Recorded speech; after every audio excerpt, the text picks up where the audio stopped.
Good morning students, welcome to Aditya career institute. Last lecture में हमने average cost के बारे में डिस्कस किया था। Today I will discuss marginal cost. Marginal cost क्या होती है? In short run, marginal cost is the change in total cost on producing on extra quantity.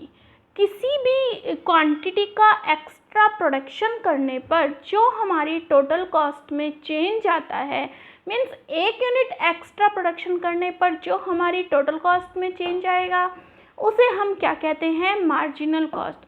Marginal cost के बारे में हमने पहले भी डिस्कस किया था। हमने उसमें यूटिलिटी वाले चैप्टर में भी डिस्कस किया था कि एक एक्स्ट्रा यूनिट का कंजप्शन करने के लिए जो हमारी यूटिलिटी में चेंजेस आते हैं, दैट्स कॉल्ड क्या होता है? Marginal utility.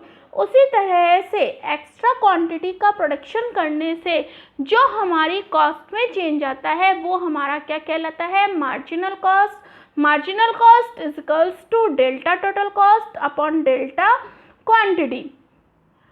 Delta TC is equals to change in total cost and delta Q is equals to change in output। हम यहाँ पर एक टेबल में शो कर रहे हैं quantity, total cost and then marginal cost. हम देख रहे हैं कि क्वांटिटी एक यूनिट इंक्रीज करने से हमारी टोटल कॉस्ट भी क्या हो जाती है? इंक्रीज हो जाती है। हमारी टोटल कॉस्ट कितनी इंक्रीज होती है? 100 यूनिट्स, और उसको अगर हम 1 से डिवाइड कर देते हैं तो हमारी मार्जिनल कॉस्ट आ जाती है। इसी तरह से हम क्वांटिटी का प्रोडक्शन और बढ़ाते हैं, हम 2 यूनिट्स का प्रोडक्शन करते हैं तो हमारी टोटल कॉस्ट कितनी गेन हो जाती है? 80 यूनिट्स की। 80 divided by 1 is equals to 80।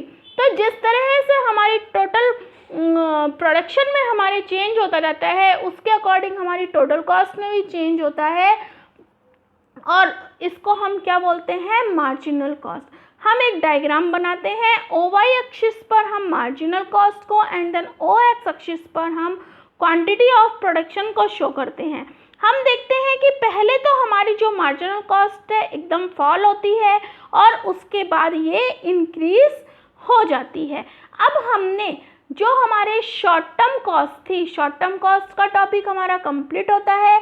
Short term cost में हम कौन कौन से कॉस्ट के बारे में डिस्कस करते हैं? टोटल फिक्स्ड कॉस्ट जो हमारी फिक्स रहती है शॉर्ट टाइम पे, टोटल वेरिएबल कॉस्ट जो हमारा शॉर्ट टाइम होता है उसमें हमारे वेरिएबल कॉस्ट में ही चेंजेस आते हैं।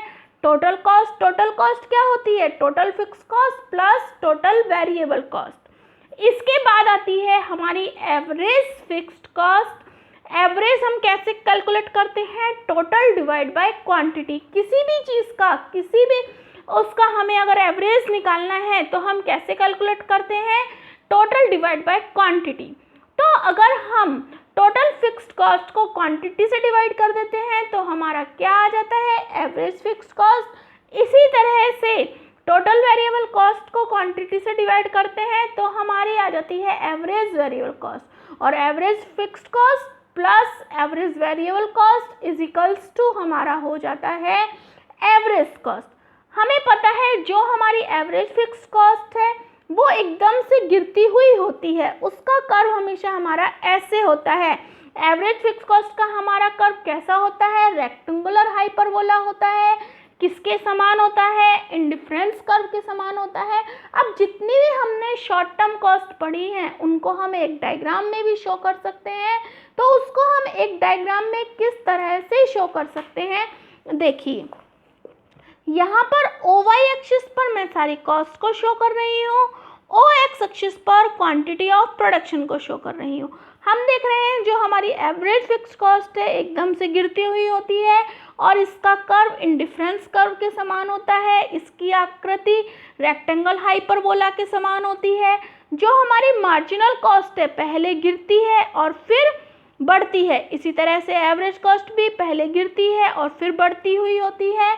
तो जितनी भी हमारी कॉस्ट है, average fix cost, average variable cost, average cost and marginal cost, हम देखते हैं कि इन सभी कॉस्ट का जो कर्व है वो हमारा अंग्रेजी अल्फ़ाबेट U के समान होता है। किसके समान होता है? इस कर्व की शेप कैसे होती है? अंग्रेजी के अल्फ़ाबेट U के समान होती है।